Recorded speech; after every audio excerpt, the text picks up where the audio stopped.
Pulled out of St. Paul and I started my haul, just as lonesome as a trucker can feel. Then from the corner of my eye, I saw her flash by in a shiny red automobile. Well, she winked her tail light and then she passed out of sight. I wondered if the vision was real. So I let my Jimmy roll and I made it my goal to catch that shiny red automobile. Well, it started to rain and it slowed down again. There was a dangerous curve up ahead. Then my foot hit the floor as down the highway I saw another flash of shiny red. It was the radar patrol and he cleaned my bill full, but I guess she must have got a better deal. I went down in their file while she paid with a smile in her shiny red automobile.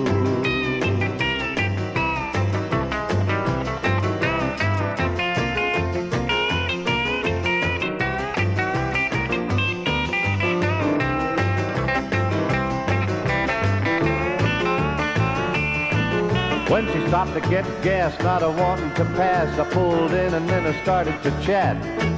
But she gave me the breeze until I shook at the knees, and she thought she could have finished at that.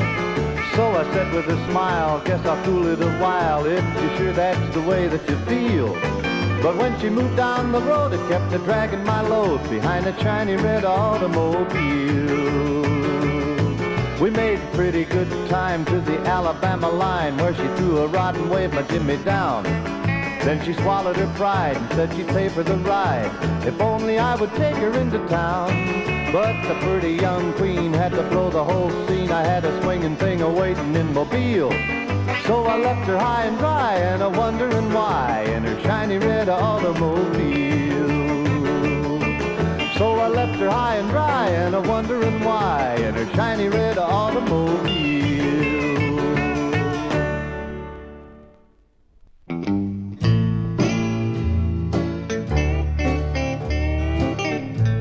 Sometimes the no-dose wears off or doesn't take. Gets so doggone sleepy, ain't nothing you can find to keep awake. Pulled over on an off-ramp and climbed back in the bunk, knocking off 40 winks before I can get into L.A. with this load of junk. I was dreaming honey dreams, driving Rolls Royces with pretty chicks all around. A lot of big rigs whizzing by me, but I'm dead to the world. Can't hear a bloomin' sound. But I felt something poking in my ribs and a voice said, "Come on out." I'd forgot to lock the cab and this hijacker had me up a tree without a doubt. He said, "Now you keep your jaws shut and get this thing a-rolling. First hand me your dough. Forget the silver, just the kind that's good for folding. And don't get no ideas about trying to signal a black and white. I got 3 killings on my head now and one more ain't gonna hurt my plight." So I takes him at his word and off we start. If I does what he says, that proves my old school teacher was wrong when she said I wasn't so smart. I tells him, "You're the doctor. You just toss the orders my way and I'll take 'em. 'Cause, brother, he had me in a corner and I ain't about to try and shake him." Well, we're going too slow for him and he tells me to step on it. He's a-twirling that automatic in my face and, brother, I mean to tell you he's hep on it. I got her up to 50 and I tells him that's about the limit. I throw the lights up high, he gets suspicious and tells me to dim it. Don't go signaling no trollman, just act like everything's oak. This buster's on the ball. Gonna treat him with kid gloves and that ain't no joke. Just then a red light flashes in my rear view mirror. Highway patrol right behind me coming up, getting nearer and nearer. "Give her the gun," he says, "and don't you dare pull her up. 'Cause if you let him get me, your life ain't worth no more than a mongrel pup." "Man, you're out of your mind," I says. "You can't ditch them guys. Take my word, hide your gun. Act like a regular hitchhiker if you're wise. If I give him a chase, he'll smell a mouse and you know it. All we gotta do is be meek as a lamb. Just grin and don't show it." So I sell him the bill of goods and he lowers the automatic. "You just send them on their way," he says. "Let's not have a lot of static." I gave her the brake and pulled up to a stop. We both sat there, forever it seemed, waiting for the cop. Was I doing anything wrong? I asked him with a smile. Nope, we're looking for a jailbreaker. Seen any suspicious characters back over the last few miles? Just me and my brother here, taking him along for the ride. I had to talk sweetly because I could feel something pushing in my side. Okay, says the patrolman, be on the lookout for strangers. Keep your cab locked and your nose clean. That way you keep out of danger. Then the cop goes on back and my rider heaves a little sigh. Nice going, he said. I like you. You're a real cool guy. Just then the other door flies open and the cop grabs him lickety-split. I go for his gun hand and between the two of us we give him a pretty good fit. Got the handcuffs on him and lock him in the wagon. We'd handle that pretty good and I ain't the kind to be a bragging. Well, he's all yours, I said. Guess I'll be on my way. And the cop said, you played that pretty smart. What made you know what to say? Well, I says, what else was there? You knew I was on the spot. Besides, how was he to know? You're the only little brother I got.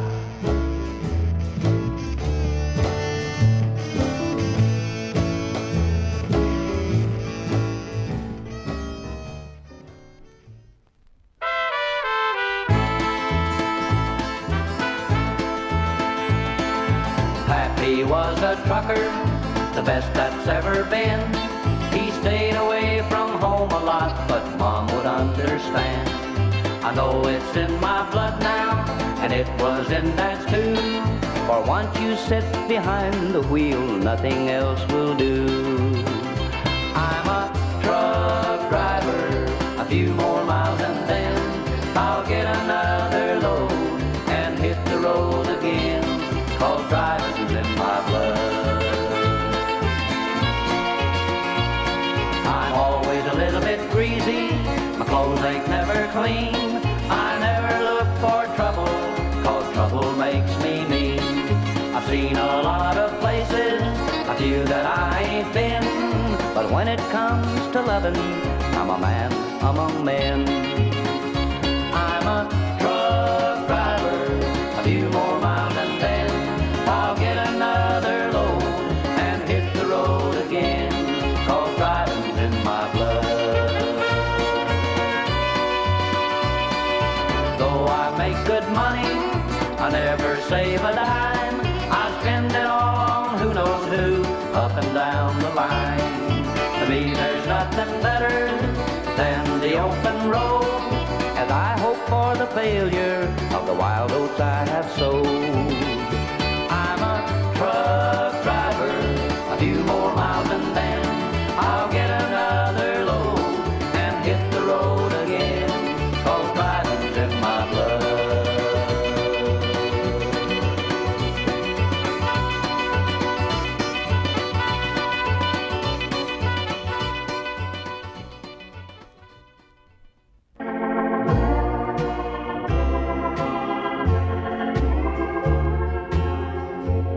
Is an American anyway? Well, he yells for the government to balance the budget, then takes his last dime to make him a down payment on his car. He whips the enemy nations, then gives them the shirt off his back. He yells for speed laws that'll stop fast driving, and then won't buy a car unless it'll make 100 miles an hour. He gets scared to death if we vote $1 billion for education. But he's cool as a cucumber when he finds out we're spending $3 billion a year on tobacco. He gripes about the high price of the things he has to buy. Gripes still more about the low price of things he has to sell. He'll get mad at his wife for not running their home with the efficiency of a hotel, then get mad at the hotel for not operating like a home. He'll spend half a day looking for vitamin pills to make him live longer, then drive 90 miles an hour on slick pavement to make up for time lost. He'll fall out with his wife over her cooking, then go on a fishing trip and swallow half-fried potatoes, burnt fish, and gritty creek water coffee made in a rusty bucket and think it's good. He'll work hard on the farm so he can move into town, so he can make money, so he can move back on the farm. He's the only fella in the world who'll pay 50 cents to park while he eats a 25-cent sandwich. He likes to cuss his government, but gets fighting mad if somebody else does it. We're the folks that have more food to eat than any other place in the world, and more diets to keep us from eating it. We're the most ambitious people on earth. We run from morning till night to keep our earning power up with our yearning power. We're supposed to be the most Christian nation on earth, but still can't deliver a payroll without an armored guard. But we're pretty nice folks. Calling a citizen of the United States a real American is the best compliment you can pay him.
Highways that wind and wander across this lonesome land sure can get weary sometimes, especially when you get a flat on the old diesel. I was barreling down old 77 one day, and I just passed a hobo who'd given me the thumb, and I gave him the thumb back and kept going. And wouldn't you know it, about a quarter of a mile further, I pulled up on the shoulder with a flat on the right rear. And as I stood there looking at it, shaking my head, uttering some profane syllables, the hobo walked up and said to me, Have a flat? "No, thanks, I got one." It ain't too bad. It's only flat on the bottom. Oh, brother, you could tell this guy'd been out of circulation for a long time. What you gonna do about it? Well, I was just gonna look for a man to help me fix it. Good, I'll help you look for him. How about you? Yeah, how about me? Well, I mean, how about you giving me a hand? Oh, I'd like to help you, buddy, but I'm too light for heavy work and too heavy for light work. And too lazy. Well, that might fit in there someplace. Well, thanks a lot. I'll fix it myself. And I'll supervise the job. Say, old buddy, how about giving me a dime for a piece of cake? Well, if that don't beat all, and it's cake you want. Well, today's my birthday. All right, help me fix this flat and I'll buy you a full dinner. Okay, you got a deal, but let me see the menu first. Look, Buster, you know hard work won't kill you. I don't know. I lost several wives that way. Come on now, you look strong enough to work. And you look handsome enough to be a movie star, but I see you're pushing this old diesel. Surely you must have done some work. Oh, yeah, I work now and then. Well, what do you do? This and that. Whereabouts? Here and there. I see. Now, when you gonna give me that dime? Oh, sooner or later. You can kid me if you wanna, but I'll tell you one thing. I wouldn't change places with a guy that had $1 million. How about 5 million? Not even 5 million. How about 10 million? Not even, well, nah, that's different. You're talking real dough. Now look here, you no good, mangy, knock-kneed, bow-legged, bald-headed, two-bit hobo. Who are you calling bow-legged? Now look, you're gonna help me fix this flat or I'm gonna break your... Careful, chum, you'll bend the suit. Now for the last time, are you or ain't you? You get so excited. Okay, I'll help you. Let me take a look at that tire. Just as I thought. That ain't no blowout, just a slow leak. Hand me that tire pump. And friends, if I hadn't seen it with my own eyes, I wouldn't have believed it. That tramp took that pump, and with one hand, mind you, pumped that big tire full of air in no time. Well, what do you know? No flat. Partner, I want to thank you. Hop in the cab, and the next stop we make, I'll buy you the biggest steak and the best cake they've got in the house. Sounds like a winner. Just one thing, though. I noticed you only used one hand on that tire pump. How come? Oh, I don't know, except this arm's broke. Broke? Just a little bit. Oh, I'm sorry, old buddy. How did it happen? Well, it was like this. I got a hold of this copy of the Playboy magazine. Yeah. And I thought it was a Sears and Roebuck catalog. Go on. And I broke my arm filling out order blanks. Oh, no. Come on. Let's hit the road.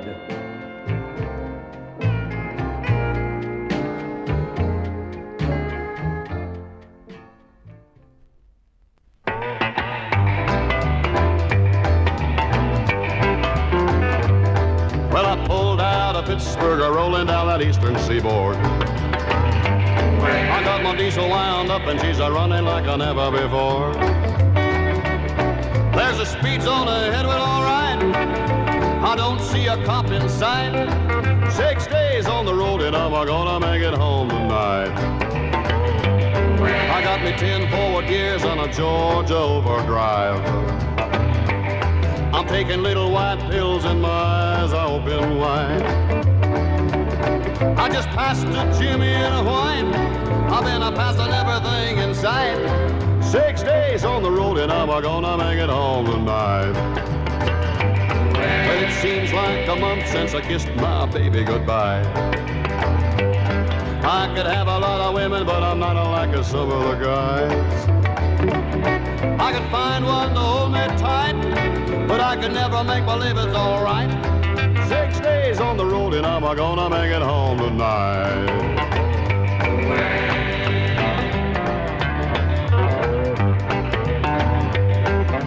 ICC is a checking on down the line. Well, I'm a little overweight and my logbook's way behind. But nothing bothers me tonight. I can dodge all the scales all right. 6 days on the road and I'm gonna make it home tonight.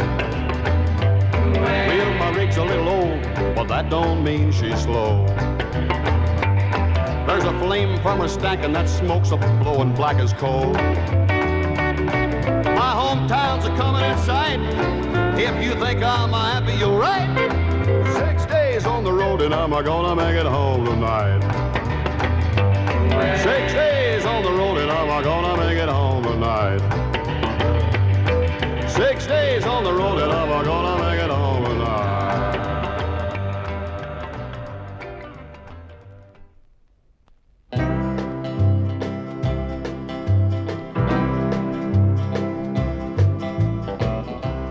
I was out on the West Coast trying to make a buck, and things didn't work out.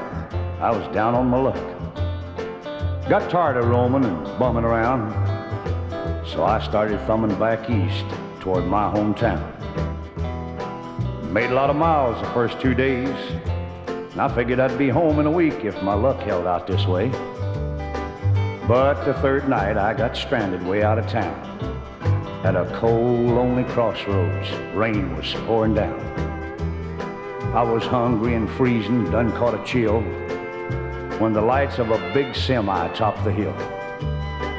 Lord, I sure was glad to hear them air brakes come on.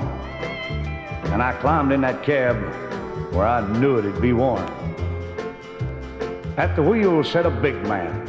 He weighed about 210. He stuck out his hand and said with a grin, "Big Joe's the name." I told him mine. And he said the name of my rig is Phantom 309. I asked him why he called his rig such a name. He said, "Son, this old Mac can put 'em all to shame.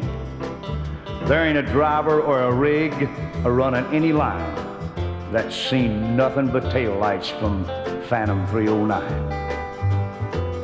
Well, we rode and talked the better part of the night when the lights of a truck stop came in sight. He said, "I'm sorry, son, this is as far as you go, 'cause I gotta make a turn just on up the road." Well, he tossed me a dime as he pulled her in low and said, "Have yourself a hot cup on old Big Joe." When Joe and his rig roared out into the night, in nothing flat, he was clean out of sight. Well, I went inside and ordered me a cup, told the waiter Big Joe was setting me up. Oh, you could have heard a pin drop. It got deathly quiet, and the waiter's face turned kind of white. "Well, did I say something wrong?" I said with a halfway grin. He said, "No, this happens every now and then. Every driver in here knows Big Joe. But son, let me tell you what happened about 10 years ago. At the crossroads tonight where you flagged him down, there was a busload of kids a-coming from town. And they were right in the middle when Big Joe topped the hill. It could have been slaughter, but he turned his wheels. Well, Joe lost control, went into a skid, and gave his life to save that bunch of kids. And there at that crossroads was the end of a line for Big Joe and Phantom 309. But every now and then, some hiker will come by, and like you, Big Joe will give him a ride. Here, have another cup, and forget about the dime. Keep it as a souvenir from Big Joe and Phantom 309.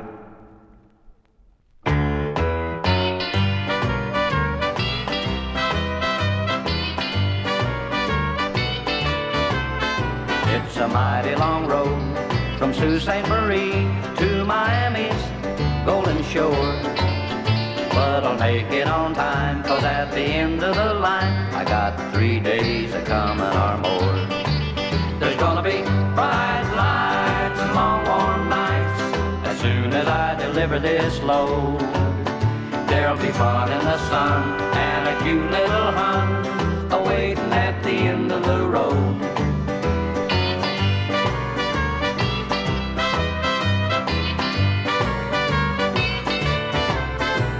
I've made it my plan to even the tan that I'm wearing on my left arm.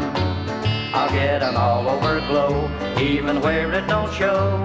It can't do my chances no harm. There's gonna be bright lights and long warm nights as soon as I deliver this load. There'll be fun in the sun and a cute little hun awaiting at the end of the road.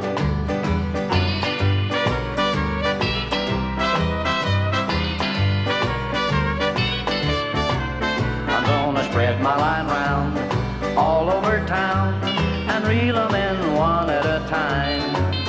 Then before they catch on, I'll be up and long gone, a-heading for the Georgia line. There's gonna be bright lights and long warm nights as soon as I deliver this load. There'll be fun in the sun and a cute little hun awaiting at the end of the road.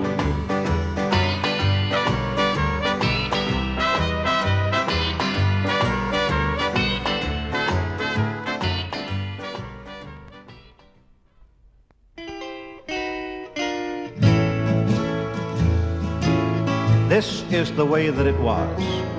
Just as far back as I can remember, I was always hanging around a drafty old garage, getting grease on my hands and feet, smelling the exhausts and watching my dad and brothers tear down an old truck or Model T, picking up a wore-out fan belt or some other kind of souvenirs.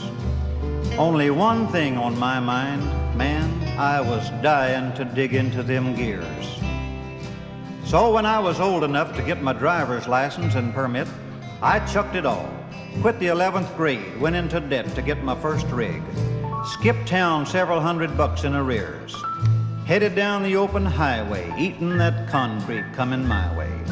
Brother, I had it made. At long last, I was jamming gears. I got to know all the spots along the way, and they got to know me. I courted the waitresses and the cashiers. I had a line that wouldn't quit. I was king of the highway, a self-admitted heartbreaker on wheels. They treated me to the coffee and I treated them to the beers. Them gals couldn't figure out what went on inside my head. How could they when you and I know there ain't nothing in this old noggin except maybe some gears? Finally set my sights on a pretty little thing south of Ardmore. Every time I pulled away from her place, I had to face a whole passel of her tears. So I says, "Hun, if you don't like my leaving, then you just pack your little old bag and jump on board. Ain't nobody gonna stop you if you wanna flag my rig. Watch old Daddy make her swing. And for some pretty music, just listen to the humming of my gears." Well, I ditched her down in Brownsville. Told her my run would bring me back in a week or two. Man, I was fed up, clean to my ears. Love 'em and leave 'em was my motto. I had tracks to make, so I flew the coop. Turned old Jenny around and headed north. This time, I mean to tell you, I was really pushing them gears. Latched on to another up in Kokomo. This looked like the real thing, so I popped the question quick. That's what you gotta do whenever old Dan Cupid appears. We tied the knot and rented a place up the road. She didn't seem to mind my leaving near as much as I did. I just made sure that none of my runs took me near Brownsville, 'cause that one down there could surely recognize the sound of my gears. Well, you know that old saying, that bad nickel always reappears. Next night when I got home, there was Brownsville sitting across from my wife. The wife was crying, the other not saying nothing. Nothing now, that is. And don't you know she had said plenty already. What with all the lies she had piled up on top of the truth. She just sat there silent like, her face all covered with smears. I couldn't say nothing either, 'cause inside my head something had already started spinning. They was roaring and they was grinding, and all of a sudden I was at the wheel. We was in a blizzard and a sandstorm at the same time. We was headed down Baker's Ridge wide open and the brakes was gone. The horns and the sirens was blasting my head off. The hood flew off and the motor opened up right in my face. I was diving head first right straight into them whirling, grinding, spinning, greasy gears.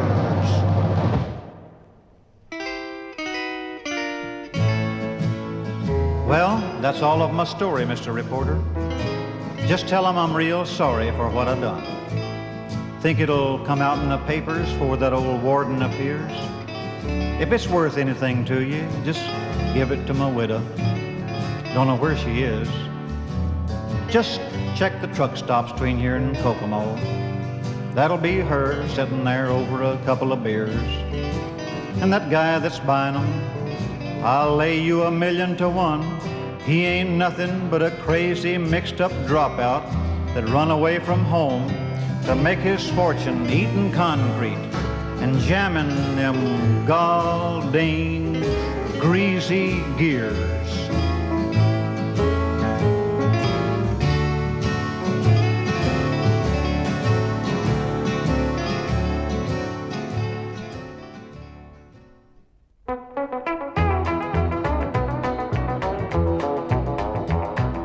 Baby said, honey, now please don't go. I couldn't pay attention, had to hit the road, 'cause the payment's coming due off a rig in a week or so. Well, I'd rather take a beating than to leave this town. Can't make a living just a laying around. Well, I'm a payload daddy and I got a long way to go. 'Cause every 4-lane interstate's enough to drive a truck drive a while.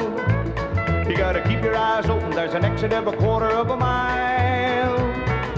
Detour signs are here to stay, you drive 50 miles out of your way. Well, I'm a payload daddy and I make a lot of friends that way.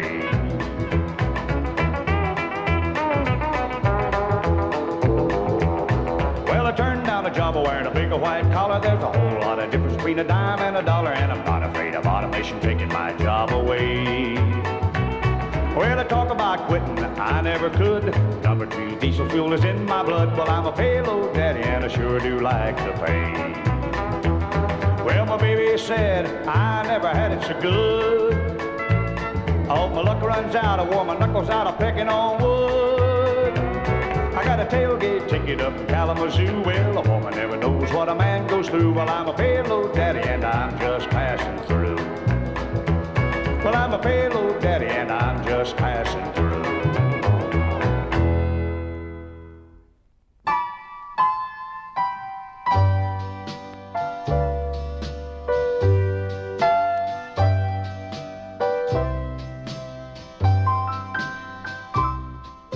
So many times as a little boy, I sat and watched and marveled and daydreamed of how someday I'd like to be the man behind the wheel of a big truck, hearing the sound of their mighty motors as they roar down the road. Well, that dream never came true for me, yet though now I'm a man, I've done my share of travel. And now, many years later, I still get that feeling of power and command every time I see a big truck go by. Now, each man has a talent, and though my talent didn't follow my daydreams, I still admire the talent of that man behind the wheel. You just think for a minute what it takes to handle one of those big rigs. It takes judgment, timing, being alert, courtesy, strength, and a whole lot of determination.